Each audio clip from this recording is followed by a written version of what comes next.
Bismillahirrahmanirrahim. Assalamualaikum warahmatullahi wabarakatuh. Anak-anak Bu Titin yang dirahmati dan disayang Allah, pada hari ini anak-anak dapat belajar kembali bersama Bu Titin. Alhamdulillah, untuk memudahkan keberkahan pembelajaran kita pada hari ini, alangkah baiknya kita bacakan basmalah. Bismillahirrahmanirrahim.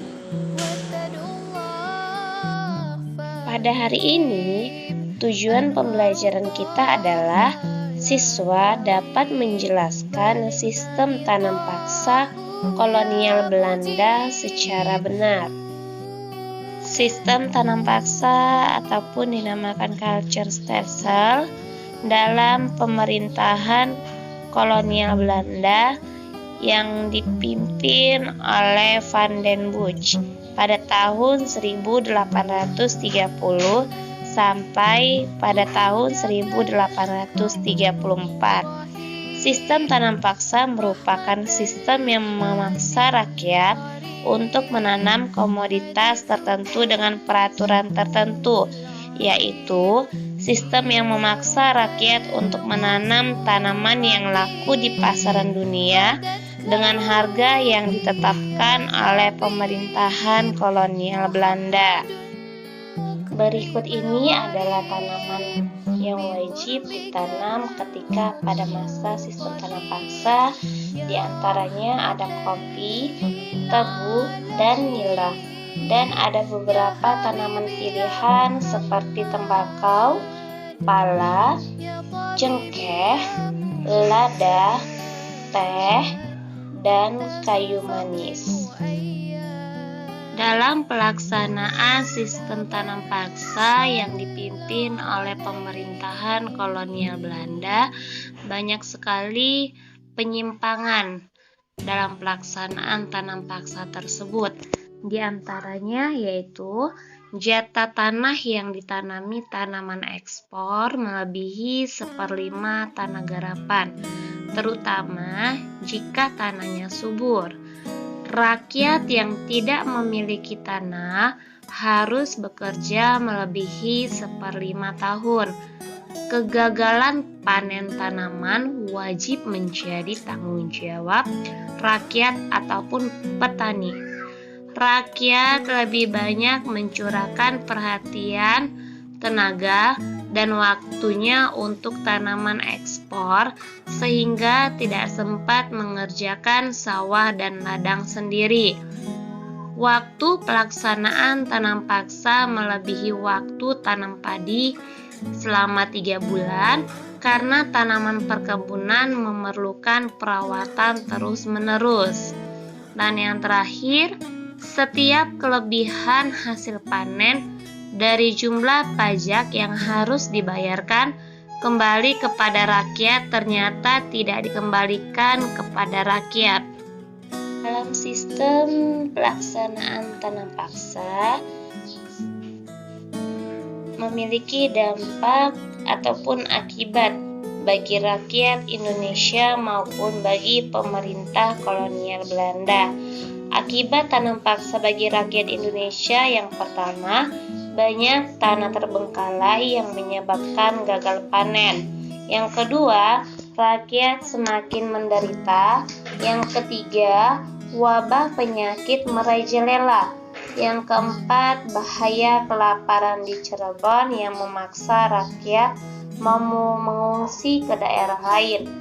Yang kelima, terjadi kelaparan hebat hingga kematian di Grobogan yang menyebabkan jumlah penduduk menurun tajam.